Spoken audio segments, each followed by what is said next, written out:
Tomorrow is a very special day for Justin Trudeau. First of all, he gets a raise. Seriously, in the middle of the pandemic, 1 million newly unemployed Canadians, Trudeau and the rest of Parliament are giving themselves a raise. A handful of Conservative MPs have announced that they're donating their raise to charity, but not most of them.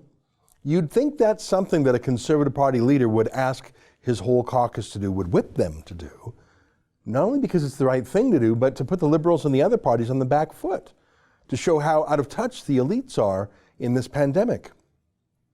Alas, Andrew Scheer loves perks as much as any Liberal. He still lives in Stornoway, still has the limo, and you'll recall he pocketed huge payments from the party in secret to pay for his kids' private school costs. For some reason, he didn't want to pay his school costs himself, despite his $250,000 a year salary and a free house.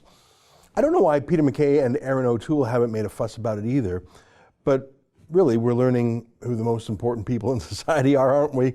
The essential people, those who aren't essential. I've joked a bit about how we're not hearing much these days from gender studies professors.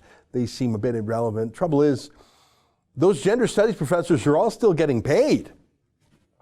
Universities have closed, but they haven't stopped paying their professors. Professors who once worked 20 hours a week now work 0 hours a week, but they still get paid. Same thing with members of Parliament. Parliament is cancelled, but they're all getting paid, and they're getting a raise tonight at midnight. But back to Trudeau. He's the one guy you'd think would be working in this crisis, but he's now approaching his 3rd week in seclusion, even though he doesn't have the virus. And his wife is living apart from him. He just likes hanging out at home in his pajamas, not having to do any real work. Of course he's going to take the raise. Are you nuts? So tonight at midnight, he gets his raise. He makes more than $250,000 a year right now, and he has 3 official homes. He lives at Rideau Cottage, 22-room house called a cottage, must be nice. His wife is at Harrington Lake, and his cook, I'm not kidding, his cook uses 24 Sussex. So tonight, Trudeau gets a raise.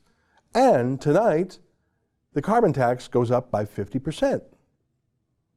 Who are the most important people in the country these days? I'd put farmers and truckers on that list, obviously.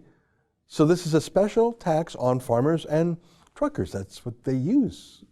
I mean, it's a bloody miracle how grocery stores' shelves stay so full. There were a couple of days, a couple of weeks ago, when some staples were briefly sold out, and there were a few empty shelves, but I don't know, for some reason everyone was panicking about toilet paper, of all the things to panic about. Well, there's no shortage of toilet paper or food. The shelves are full again. The 2 things we seem to lack, the things we really need, are disinfectant wipes for things and face masks. They remain stocked out because people truly are hoarding those, because they're really the only way to protect themselves, by getting a mask, by getting the cleaning fluids. That's the only thing we can do as people that doesn't rely on politicians and deep state health bureaucrats. And Chinese expats around the world have bought all those supplies up and shipped them to China. And then Trudeau went ahead and did that with our national stockpile too. So let's sum up. Tonight, pay raise for a guy who spends all day in pajamas, just stays home, check. Carbon tax for the actual parts of the economy that are keeping us going, check. And of course, tonight is the eve of his spiritual birthday, April Fool's Day, very big day for Trudeau. But back to what I mentioned about the one thing that's stocked out. Patty Hajdu, the health minister, told Canadians to panic, told them to stockpile items a few weeks ago. What kind of advice is that? That was her official advice as health minister. So people took her advice. It made no sense for most things. But really, back to the masks, where are they? You can't find any, at least I can't. And I spent some time driving around and calling around. You just can't find any masks. Ontario Premier Doug Ford heard there were some in some warehouse that weren't getting shipped, so he literally drove there to deliver them himself. I guess it was a photo op, but he was just getting it done in that Ford family style. Trudeau won't even leave his own house. China, which infected the world, is now making a big show of sending gifts of masks and virus tests and thermometers to European countries. Hundreds of thousands. Wow, they're so nice. Here they are in the UK with a big photo op and just so, everything labeled just so, except they're shipping faulty goods. The gear they're sending, the tests they're sending, they don't work. The masks and the other equipment are faulty. I'm sorry, they just don't work. I'm not sure which is worse when it comes to a virus test, a false positive, that is a test that makes you think you do have the virus when you don't, or a false negative, a test that is wrong and it says you don't have the virus when actually you do. That's China's gift to the world now. Here's a Chinese mask factory worker rubbing face masks on his shoes and laughing about it. I'm guessing those masks are for export to the West. Do you really want things from China right now? Do you really want anything from China right now? And here's the boss of a Chinese electronic thermometer company laughing about a scheme to preset electronic thermometers to give false readings, to say that someone only has a 36 degree Celsius temperature, which is normal, when in fact they have a 39 degree temperature, which is a fever, but only for those thermometers exported to America. Was he joking? Is that a threat? Is that a plan? Is that an official Chinese decision? I don't know. Do you want to risk it? After all, China's official diplomats have said the West is to blame for the virus, America in particular. My point is two things. Number one, we have a critical shortage of actual protection from the virus. There's no masks, there's no sanitizer. Try finding that in the store. And number two, what is coming from China is defective, either by accident or on purpose. I see reports of Chinese goods with counterfeit 3M labels on them. Just like they have counterfeit Gucci or Prada, they have counterfeit safety gear. So what can we do about this? Well, in Canada, our Prime Minister hides in his house, and the mainstream media are fine with that. And his partisan health officer keeps lying about masks. Here's her version yesterday. Our position right now is that put a mask on someone with symptoms if they should need essential services. Like if you have symptoms, you have to stay at home. You should not be wandering around the community. If you need to get to a medical facility, at that point in time, that mask might actually be useful because you now have infectious droplets that you might send to others. But the key is to keep that 2 meter distance. Masks have to be utilized appropriately too. Most people haven't learned how to use masks. So there's many practical aspects of this. So our advice right now is there is no need to use a mask for well people. Yeah, she keeps saying that. She keeps saying masks don't work. And then she also says that we're too dumb to know how to use a mask properly. But if so, why do nurses and doctors need the masks if they don't work? Why is everyone in Taiwan and Hong Kong and South Korea and Singapore, places that have kept safe despite being so close to China, why do they all wear them if they don't work? Theresa Tam, Trudeau's hand-picked health officer, lies about the use of masks because Canada doesn't have any. So what else could she say that wouldn't get her fired? Yeah, I wish we had masks, but we don't. Now, it's the same in the United States, too. They don't have masks either.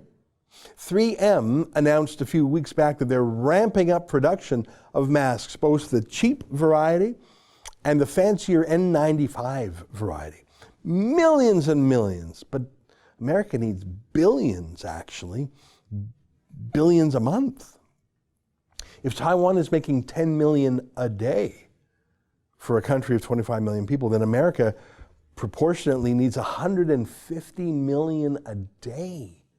Proportionately, we here in Canada need 15 million a day. And we don't have any.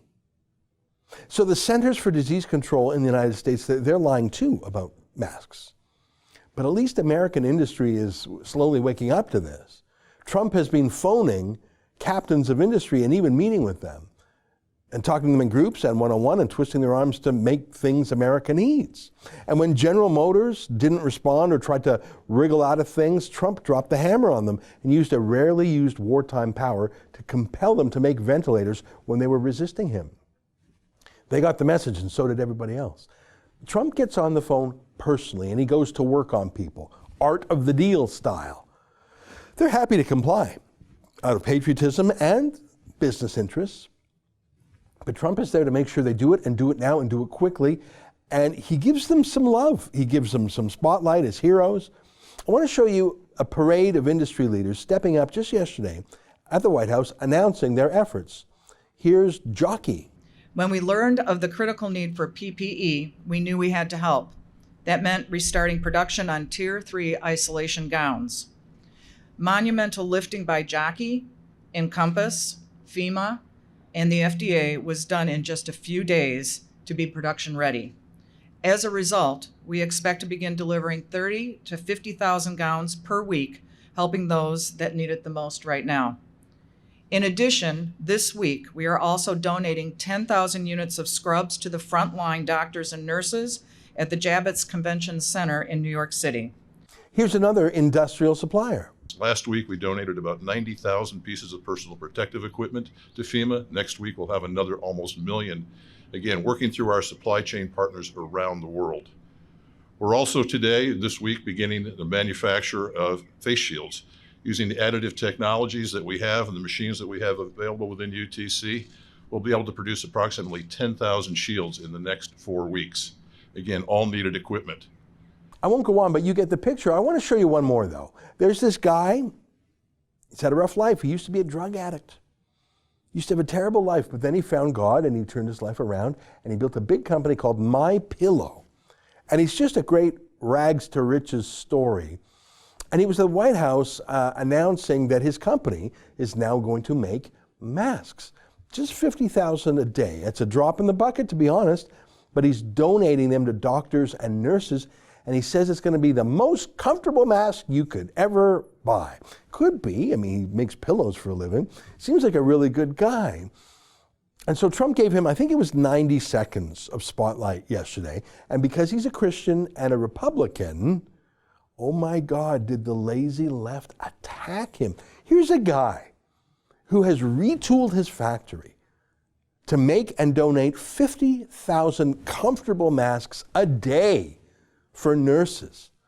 And the media, which is like, yeah, I mean, they love Trudeau lazing around at home in his pajamas, and they're like that. The media, like this reporter here, staying at home watching Netflix, look up from their Netflix, they see this guy who's a Christian Republican, and they raged at him.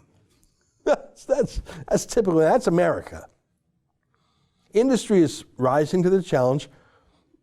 Slowly, not so slowly, I don't know, but they're finally doing it. The FDA down there, the Food and Drug Administration, they have cleared out bureaucratic tape, red tape, for testing and approving new drugs. Normally that takes years. They're doing it in weeks. Vaccines, therapies, just being rushed out as fast as possible. It's hopeful. They're also trying out existing drugs that might work on this virus, which brings me to the obvious point. As a Canadian, what are we doing here? And by we, I don't mean you and me. I mean, what could we do? We can't even protect ourselves because there's no masks in the stores. Here's a press release by a Toronto jacket manufacturer called Canada Goose. The company will begin making scrubs and patient gowns, which are in short supply across the country, and will begin distributing them to hospitals next week. To help address the urgent need facing healthcare workers and patients across the country, Canada Goose has committed to producing medical gear at 2 of its manufacturing facilities, starting in Toronto and Winnipeg, with the opportunity to extend production across additional facilities as needed, with production set to begin early next week. Approximately 50 employees per facility will work to manufacture the gear and have an initial goal of producing 10,000 units. All right, that's really great. Thank you. 10,000 medical scrubs, that's what they call it, so the overalls that nurses and doctors wear. 10,000 donated. That's pretty nice. And it's a drop in the bucket. But still, thank you. That's great. And I see some hockey manufacturers are making visors too. That's great. Thank you. And I see some liquor companies are retooling to make alcohol-based hand sanitizers. I think that's great too. Thank you to all of them. That's great. And without sounding in any way diminishing, that's just a drop in the bucket. We need a great push to industrialize like we did in the Second World War. We need to bring our supply chain home from China. We got to start the factories and the distribution here. You know, Taiwan knows it can never trust China because China wants to conquer and absorb Taiwan, right? So Taiwan doesn't trust the UN, doesn't trust China. And in February, when they saw this virus going, Taiwan retooled Taiwanese industry to get ready to make 10 million masks a day, as I mentioned. And they are. It took them almost a month to get ready. And now they're making them, and now they're safe. Only 5 people have died in Taiwan throughout the whole thing. Where are our 15 million masks a day in Canada? Has Trudeau even thought about it?